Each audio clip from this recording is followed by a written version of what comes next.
Horror is an iconic staple in cinema and has been for over 100 years.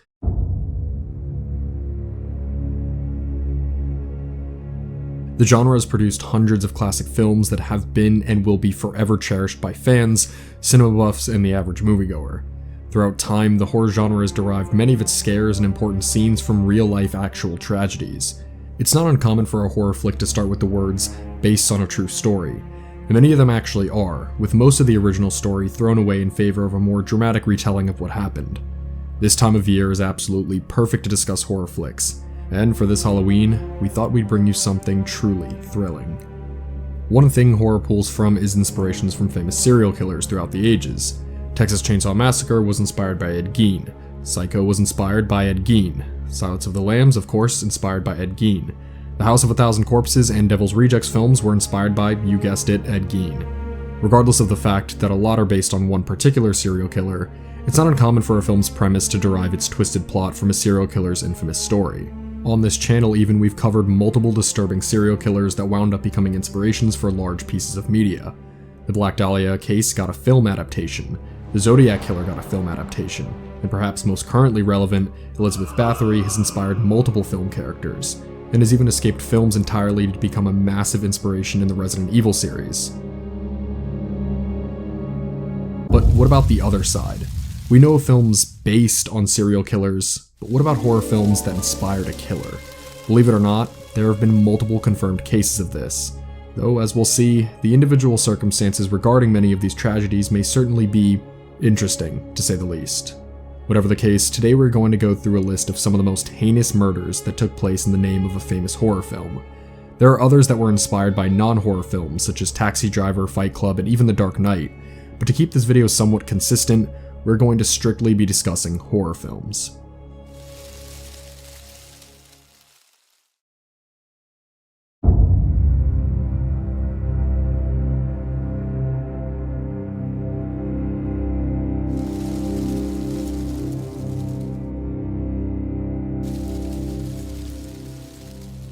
Mark Branch was an 18-year-old grocery store clerk who had a sort of obsession with horror movies, specifically slasher flicks.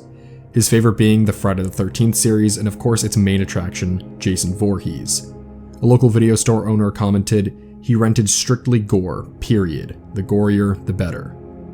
The idea that movies are just movies and even some of the goriest films can offer up some fun, scares, and even introspection into the character's psyche wasn't enough for Branch. This outlook of the gorier the better intrigued Sharon Gregory, a freshman psychology major at Greenfield Community College. At just 19 years old, her whole life was ahead of her, and with her passion in this field, she wanted to do a psychological profile on Branch. Police later confirmed that this wasn't even a school project, nor did the two have any strong relationship. Rather, this was something Gregory wanted to pursue on her own volition. While she was doing this, Branch somehow got wind of the profile that was being done on him, and on October 24th, 1988, he put on his Jason-inspired attire, wearing a hockey mask and black boots.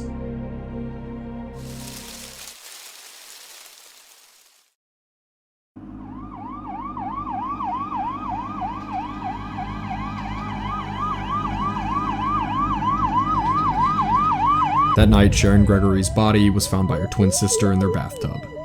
She was stabbed multiple times in the head, abdomen, and chest.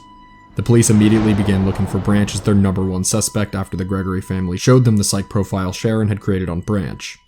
A few days later, Branch's car was found and was covered in blood and abandoned in the woods. The police notified the area to be on the lookout for a Jason Voorhees copycat killer. The town of Greenfield was rightfully shaken by this event and canceled their annual Halloween parade and postponed the premiere of Halloween 4, under the assumption that Branch, loving slasher movies, might take this opportunity to strike again at the film's showing. State police mentioned the search being made more difficult by a growing nervousness in the community and repeated rumors of other stabbings. Greenfield High School, where Gregory had been attending less than a year ago, offered counseling for its distressed students. Halloween came and went, and Branch was absolutely nowhere to be found. Psychic John Monty was tasked to help on the case. Yes, you're hearing that right. And led the police department on a wild goose chase, claiming that he could sense where the killer was. The police chief later commented on Monty's so-called premonitions by saying, "We would find him behind a white farmhouse with a dog. That describes half the houses in this town. With no good leads and a psychic running around, the trail went cold until November, when a hunter traveling through the woods found Branch hanging from a tree. This death has since become disputed as the town was highly aware of Branch and had some local vigilantes. We can't know for sure if this death was by Branch's own hands or the vengeful people of Greenfield. The coroner figured it most likely happened the night of Sharon Gregory's murder.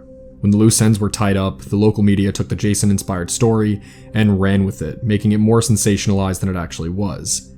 In reality, this was just a deranged, pathetic young man without any sense of reality who went out one night to reenact a horrible scene from one of his favorite movies, leaving the Gregory family broken and a young woman with a knack for psychology dead at the hands of a copycat fictional killer.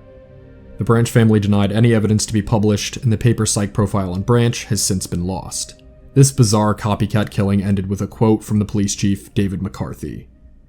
"He was so entrenched with Jason that he had to have the final chapter in his own feelings. He wanted to know what it felt like to live out the part of Jason."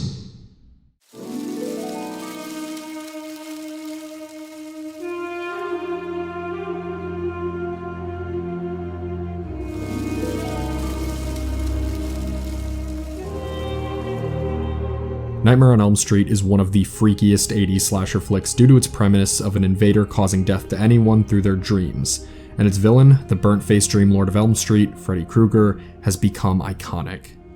Daniel Gonzalez frequented his viewings on the film and many others like it. Throughout his life, Gonzalez suffered with many mental health conditions and was described as a promising but dark and troubled young boy, which is something we will get back to.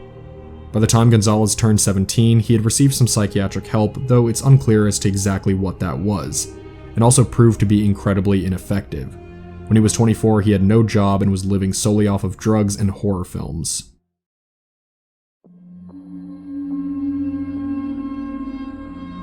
On September 15th, 2004, a drug-fueled Gonzalez told Peter King, a 61-year-old resident of Halsey, Portsmouth, that he was going to kill him while he was walking his dog with his wife. Luckily, Gonzalez was fought off but fled the scene and headed to Hove. In Hove, he stabbed 74-year-old Mary Harding to death while brandishing a Jason-esque hockey mask. Gonzalez would then return home. On September 17th, 2 days after the initial killing, he traveled to Tottenham, where he stabbed 46-year-old Kevin Malloy in the face, neck, and abdomen, leaving the man dead. A few hours later, Gonzalez broke into Kumis Constantino's home, where he stabbed the man in his arm, but luckily this time Gonzalez was fought off and again fled. 1 hour later, he tried to access multiple homes in Highgate. There, he murdered couple Derek and Jean Robinson. Later, after leaving the scene, a decorator then saw him running nude and covered in blood and reported him to the police. Gonzalez was captured at the train station trying to buy a ticket with a blood-soaked $20 note and was then held in Broadmoor Hospital in Berkshire. In just 2 days, Gonzalez had killed 4 people and injured 2 more. All that is clear is that almost all of these people were elderly, which is something that surely would have been by design. The holding prior to the trial was not easy, as Gonzalez tried to bite himself in a main artery and had to constantly be accompanied by riot police. When his mother and grandmother came to visit, he was still extremely violent, grabbing their hair through the bars. At his trial, he pleaded insanity in hopes to get a lower sentence, but was denied. He was given 6 life sentences. Throughout this all, Gonzalez was writing letters to himself as Zippy, a past alter ego. His letters were extremely dark, and in one of them he describes the spree of murders as one of the best things I've done in my life, and how similar he was to Freddy Krueger. In the specific murder of the Robinson couple, Gonzalez noted that it was orgasmic. But there's even more to Gonzalez that we haven't even explained yet.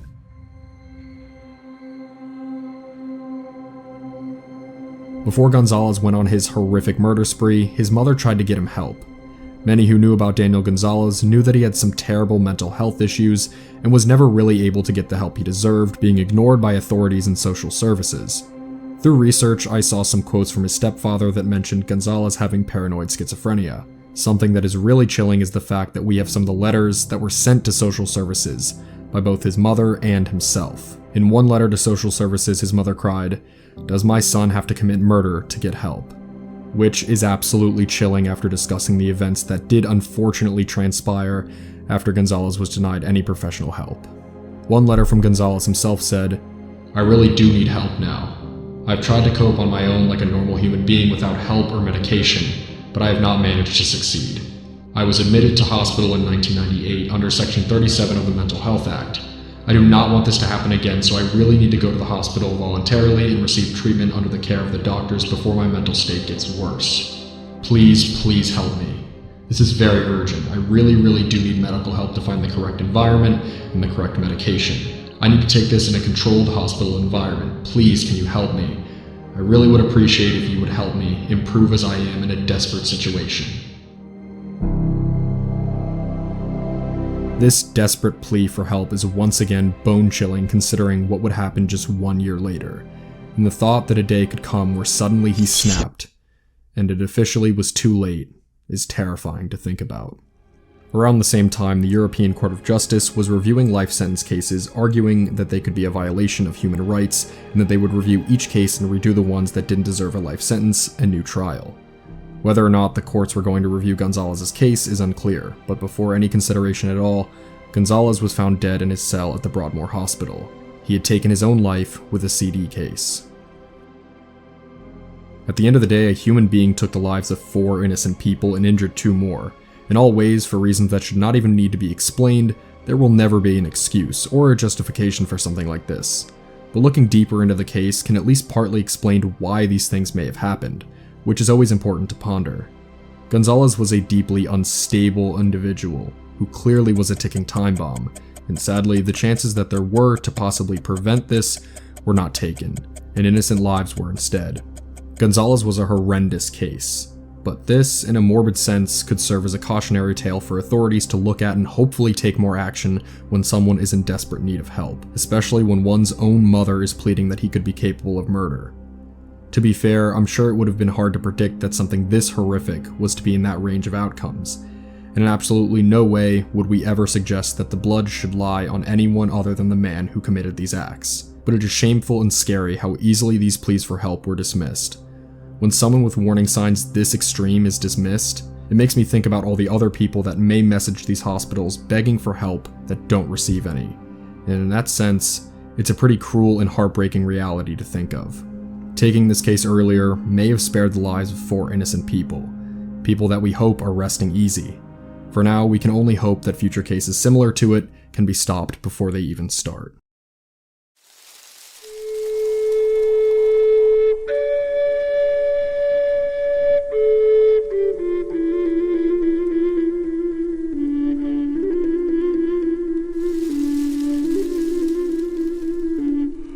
Vampires are everywhere in the media. It's genuinely really hard to get rid of them. There's so much vampire media, even diehard vamp fans can't name every vampire movie. As a surface-level vampire media enjoyer, the film The Vampire Chronicles: Queen of the Damned never really crossed my radar. Although it starred the late singer Aaliyah, it seems I'm not the only one who has never heard or seen anything about this film, as it tanked at the box office, not really living up to its role as the spiritual successor to the highly popular film Interview with a Vampire. Alan Menzies, however, was a huge fan of the film, seeing it over 100 times. Menzies seemed to always be a troubled and violent kid. At 14 years old, he stabbed one of his classmates and was known to capture, kill, and skin wild animals. After the attack, Menzies spent 3 years in a young offenders institute. It's unclear as to where his obsession with the vampire film began, but regardless of how it started, Menzies was entranced and, like I previously mentioned, watched the movie over 100 times. He was particularly fond of the main vampire, Queen Akasha, who would regularly appear in Menzies' hallucinations. At one point or another during a hallucination, Queen Akasha promised the man that he would be able to become an immortal vampire if he murdered someone as a sacrifice. Thomas McKendrick was Menzies' childhood friend, who, despite the troubles that Menzies endured, stuck around him. To his family, he was always described as having a big heart, and this loyalty was perhaps something that exemplified this. On December 11th, Menzies' childhood friend Thomas McKendrick somehow disrespected Queen Akasha. Menzies claimed at that moment to have seen the vampire queen demanding blood. In a blind rage, Menzies used a hammer to hit McKendrick 10 times. He then pulled out a knife and stabbed his friend 42 times. After the horrible event took place, it only got worse. Menzies then proceeded to drink 2 glasses of McKendrick's blood and then went on to eat a part of his friend's skull. McKendrick was buried in a makeshift grave. It would be a few weeks before McKendrick was found. He was said to have normally been very well in contact with his family, and so when it was holiday season, and it was now days since he was last heard, this created a sense of panic. These days became weeks when he was finally found in a horrific state. Menzies was captured by police and awaited his trial. A few weeks after his capture, the authorities found McKendrick's body. Menzies' trial consisted of him pleading insanity and that in the moment of the murder, he had snapped into some altered state, as well as claiming, "At the end of the day, I knew I would have to murder somebody anyway. It was the only way you could do it. If you don't murder somebody, you couldn't become a vampire." During the trial, 3 psychologists diagnosed Menzies as having a psychopathic disorder, but couldn't come up with a mental illness that could divert the blame for Menzies' own responsibility, and not a debilitating mental illness that caused the murder. Menzies was found guilty on the murder charge and was sentenced to life in prison. A year after his sentence, Menzies was found dead in his prison cell by his own hands. The entire case lacks a lot of information on Menzies specifically. There is an obsessive theme in all of these cases, but particularly this one where the character Menzies idolizes would actually talk to him and convince him to commit a horrible act. However, from here on we can unfortunately only speculate on Menzies. What has been shown is that Menzies was proven to be incredibly violent even in his youth, before he was watching this film and seemingly having hallucinations from this vampire. The only known constant in this case is the name of the man that he killed, and we can only hope that Thomas McKendrick is resting in peace.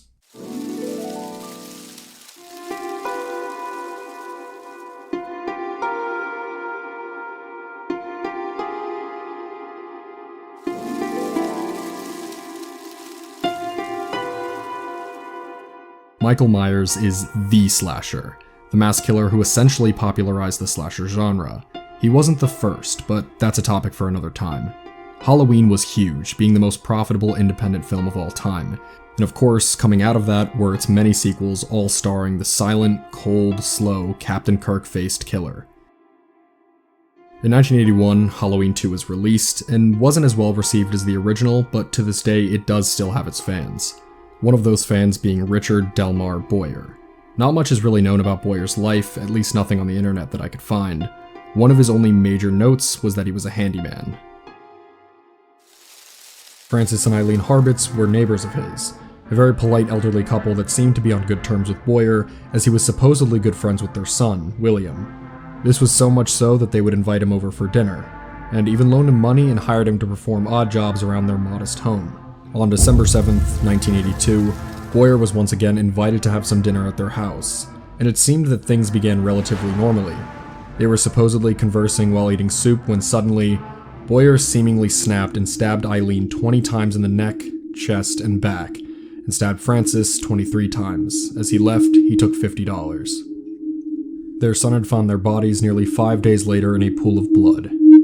William made what he called a long-shot suggestion to Fullerton police that Boyer might be the killer because he had done gardening work for the couple, owed them money, carried a sheath knife, and became violent when drunk, which in turn led to the police arresting him. This is where the case gets weird.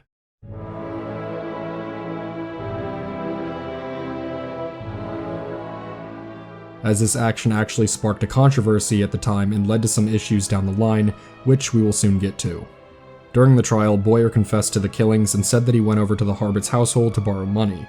While on the way, he had smoked some PCP and apparently had a flashback to the film Halloween 2, where Michael Myers breaks into an elderly couple's home to steal a knife and then murders both of them. Boyer claimed to have seen Halloween 2 multiple times while high, and claimed that it was the film's fault for the murders, and sought an acquittal as a result of this. His first trial was a hung trial as the jury could not come to a clear conclusion.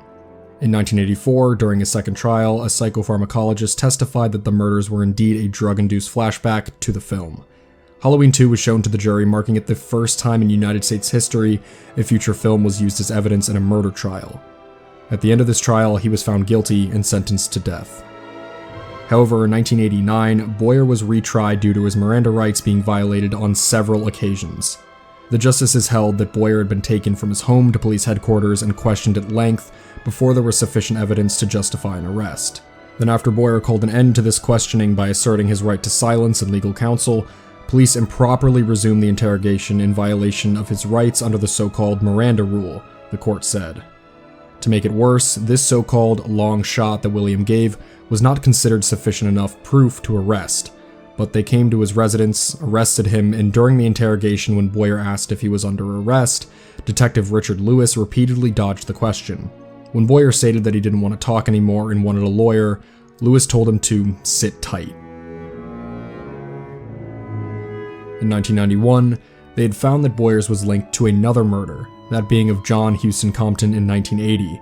The district attorney stated they would not pursue it in case it distracted from the forthcoming retrial. By 1992, the jury finally found Boyers' defense improbable. He was tried for the last time and was sentenced to death.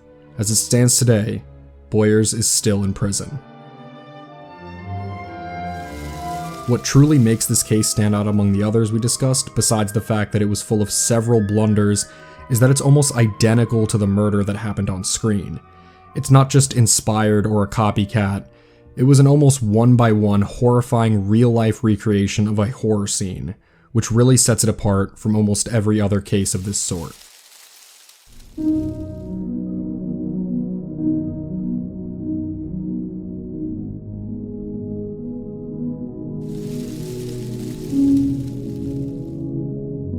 For our last case of the night, we are going to be discussing someone extremely famous, the infamous Jeffrey Dahmer.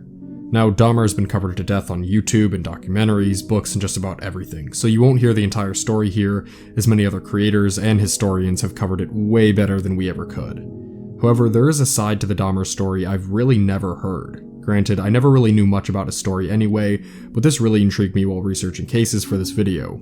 Dahmer was obsessed with the 1990 horror sequel, The Exorcist 3. When Dahmer was arrested, he told Detective Dennis Murphy that he bought the film on VHS and watched it around 3 times per week for about 6 months straight. Dahmer would sometimes watch the film with his victims, with them all being unaware the man they were watching it with was pure evil. One account came from survivor Tracy Edwards, who agreed to Dahmer's $100 payout for anyone who would pose naked for him. Edwards, after entering the killer's house, was handcuffed to his bed and forced to watch The Exorcist 3. Edwards claimed that Dahmer began moaning and rocking back and forth while watching the movie. Edwards was lucky enough to escape, beating Dahmer over the head and leaving the house, leading Dahmer to finally come to justice. In court, Edwards testified a chilling remark Dahmer made while the film was on. He put his head on my chest, was listening to my heart, and said he was going to eat my heart. Tracy Edwards would understandably never be the same after this horrific event.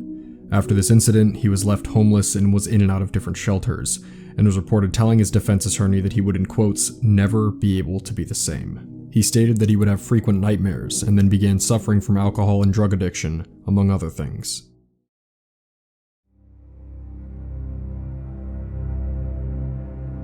In an ironic twist of fate, 20 years after all of this, in 2011, Edwards would be arrested and pled guilty to throwing a man to his death off a Milwaukee bridge. It's not exactly clear as to what the motive for this was, but he didn't do it alone. Edwards was ultimately charged with homicide and pleaded guilty to aiding a felon, which got him a reduced sentence of 1.5 years. After this came out, some people looked more into his history and found some truly disturbing things, such as another previous arrest from before the incident with Jeffrey Dahmer. At that time, he was already a felon and was even charged in an SA case involving someone who was underage, an absolutely horrifying revelation to find out. Something we do and will always do is dig into the story behind victims of these tragic cases whenever we can. As has been shown in past videos, most of them were average, innocent people with relatable struggles, but sometimes something like this can happen, where even the victim turned out to be awful too. Like I said before, this is just one footnote I found interesting that ties into the entire history of Jeffrey Dahmer. Of course, if you are interested in his entire story beyond just the chilling accounts of his love for The Exorcist 3, you're in luck, because there are essentially a million different places for you to learn about that horrid man. With that, we come to the end of our search to find some of the most horrifying and terrible murders that were done in the name of horror films, and in my head, there is one common theme that binds the majority of all these cases together, and that is responsibility.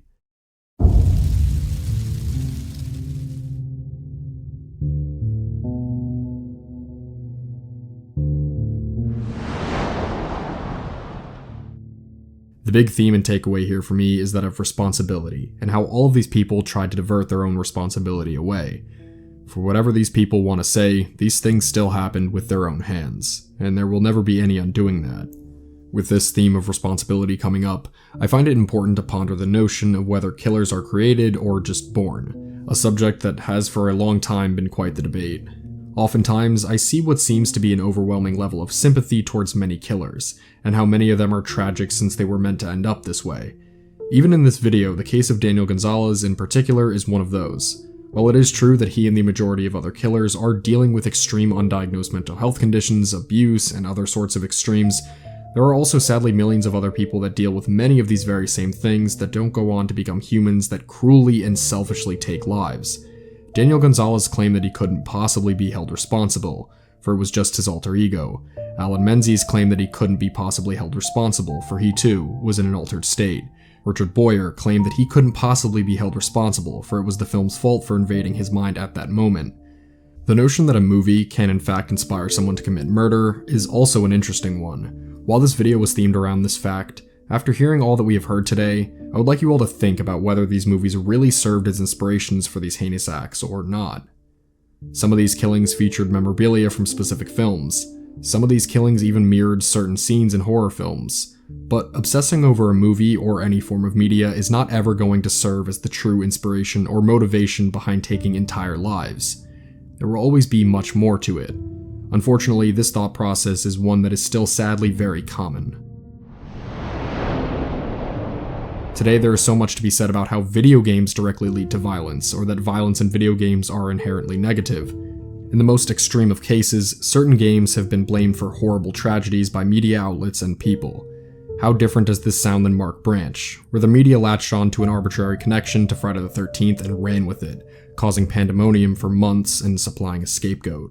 Many people can see through this, but many people still do not. A statement that has clearly remained true since long before any of these people that we talked about today. As a huge enjoyer of the horror genre and slasher subgenre as well, we all have to keep in mind that they are, at the end of the day, just movies. And the actions of these individuals doesn't make the people who enjoy this kind of media all secret killers. Demonization of the media often makes the average person terrified of things that are completely harmless. The stories we discuss today are horrifying, but it's important to remember that the true responsibility should always be pegged onto none other than those people themselves. Happy Halloween and happy Debunktober, guys. We really hope you enjoyed this video. Make sure to like this video and subscribe. If you like the channel, make sure to check out our social medias in the description below. Make sure to stop by our Discord, it's the best place to chat with us and hang out with fellow debunk enthusiasts.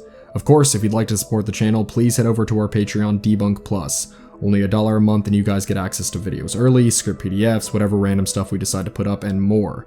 As always, my name is Sep from Debunk File. See you guys next time. Happy Halloween and happy Debunktober. Bye.